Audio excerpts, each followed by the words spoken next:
Okay, let's take a look at Go Find Spend, an augmented reality fundraising game. It's offered by Funster Fun Get-Togethers and Fun Finder under Promotional Activities Management International. The goal of the Go Find Spend game is for players to go out, find, and bank as much virtual money as they can. We call this virtual money spendables. They deposit spendables in their spendables bank. Like points from a credit card or airline company, spendables can be used to buy products and services provided by the local and national businesses who make donations. Players play the game by downloading the game application on their phones and tablets. They set up their account and can then go out into the community in order to find funsters, augmented reality characters who give them virtual money to spend. Every Go Find Spend game is played at a local level on behalf of one specific local charity. There is no national Go Find Spend game. Each community's fundraising program offers its own game, its own app, its own spendables bank, and its own auctions, raffles, and shopping sprees. Game participants do their shopping, bidding, and raffle entering online, providing the local charity and donating businesses additional opportunities for advertising and promotions. Players find funsters at real-life locations around their community. There are 101 augmented reality characters placed. 60 Level 1 funsters are placed at businesses. 20 Level 1 funsters are placed at select public locations. 20 Level 2 funsters are placed as add-ons at some businesses, and there's one Level 3 funster who's placed at a select public location. Go Find Spend uses technology provided by Wikitude, a leading augmented reality software company. Characters appear on screen in each community and business location by virtue of a transparent video triggered by geolocation information. The characters speak to players, providing them with secret words and directions. Players go and find funster augmented characters who are geolocated by GPS around the community, and when found, introduce themselves and tell and graphically show players how many spendables they are being given. They also let players know what the secret word is, which allows them to deposit the spendables in their bank. And to make sure the game is safe and secure, and frankly free from simple word sharing, the word must match a target image key that players need to identify while at the right location. Players can double and even triple the value of a given spendable deposit by taking on a Go Find Spend challenge, following clues offered by funsters that may ask them to solve riddles and brain teasers, answer trivia questions, or perhaps win at a particular simple game. All these are performed right on their phone or tablet. When they have accomplished the Level 2 challenge, the spend maxable codes are provided that enable a multiplier to work on specific deposited spendables. Players use their private game page to follow the progress of the local game and to keep track of how many and what kind of funsters they have found. Their game page is where they manage their spendable balance as well as access and use what they have deposited in order to shop. The process of depositing, activating, and using digital spendables requires interactive input by the player on their private banking page using secret words, codes, and answers. Part of the fun is the idea of a treasure hunt, where one finds and then has virtual money to spend.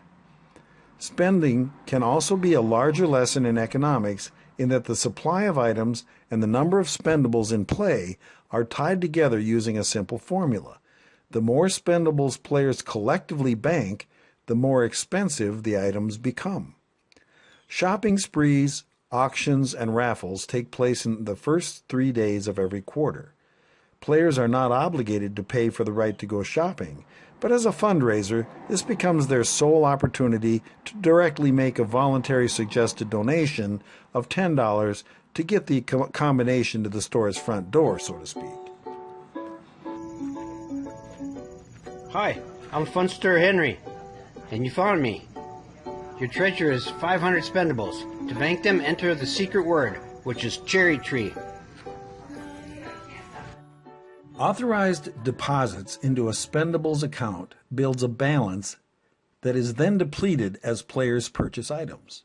Administratively, the process used is a points-based e-commerce website that blends auction, raffle, and/or regular e-commerce functionality. Items purchased with spendables are provided by participating businesses, individuals, and national sponsors. Once a transaction is completed, the game provider steps out of the loop and the products and services are managed and distributed directly either by the participating businesses or by the charity. There is one Funster at Level 3 out in the community that, when found, entitles a player to have a chance to win the grand prize, usually by accomplishing a near impossible feat of some kind. This is an insurance-backed program similar to a golf tournament's hole-in-one prize, where one player may win a car or a trip. Statistically, this is a prize that is rarely won by anyone at all. There are a number of legalities that must be complied with, typically at a regional or state level. For liability protection and proper participation, the game provider relies entirely on the insurers and game consultants who are used in this instance. Charities pay nothing up front for the fundraising game. The game provider is compensated for services at a rate of 20% of funds derived from the fundraiser. Fees are paid monthly on collected funds only, so the charity's cash flow is not affected at all by its participation in the fundraiser. This is an exclusive opportunity. There is only one nonprofit charity involved in the fundraising game in each community, rural or urban neighborhood, typically serving a population of 5,000 to 25,000, depending on market dynamics. The charity hosts the fundraising game and is the centerpiece to the game's purpose. The charity introduces the game and its provider and communicates information about the game to the community. It promotes the game using its mailing and emailing lists, local media, and social media. While employees and board members of the nonprofit can't play the game, they can participate by soliciting in-kind donations, talking the game up with friends and members, and taking an active supporting role at the quarterly spending events.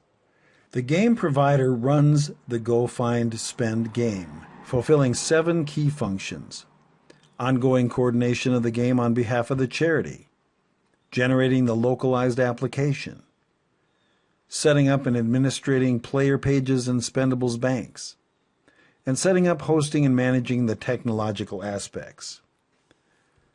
Communicating with and enlisting participation by the donating businesses, promoting and administering suggested donations by shoppers, and team leadership in collaboration with businesses and the charity in running the quarterly online auctions, raffles, and shopping sprees. Hi, I'm Funster Starlight, and you found me. Your treasure is 500 spendables. To bank them, enter the secret word, which is shelf. A donating business can get involved in the fundraising game in 5 ways. The first 2 are required and the last 3 are optional. What's required? A recurring $20 participation fee, paid monthly on a credit card, and there's no contract. This entitles them to have a funster placed at their location if they so desire.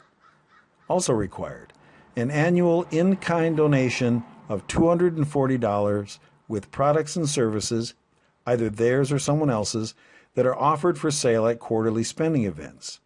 In-kind donations must be direct and without requirement. Coupons, BOGOs, free with purchase, and so on are not acceptable.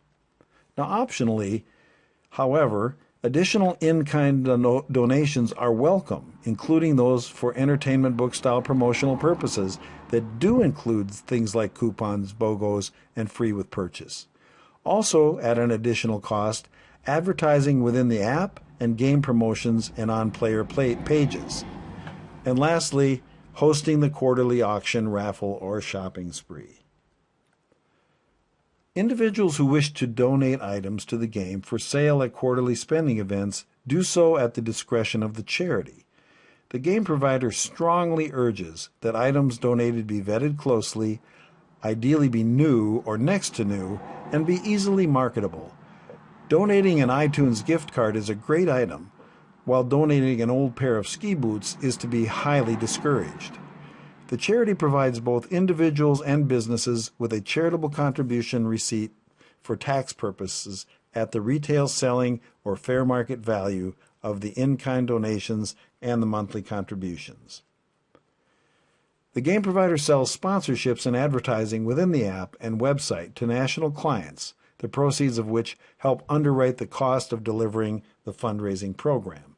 The charity is not involved in this portion of the program, and there is no charitable contribution receipt. National companies may choose to donate in-kind items and services for local spending events for which they do get a receipt. This is ideal for such things as new product introductions, closeouts, collaborations, and promotional tie-ins. National donors are only permitted to do direct, no-requirement donations to a matching level, after which there may be a Groupon-like aspect to submissions made by both local and national companies. In the end, everyone wins. Thank you. Let's have some fun, raise money for a great cause, and promote local businesses together.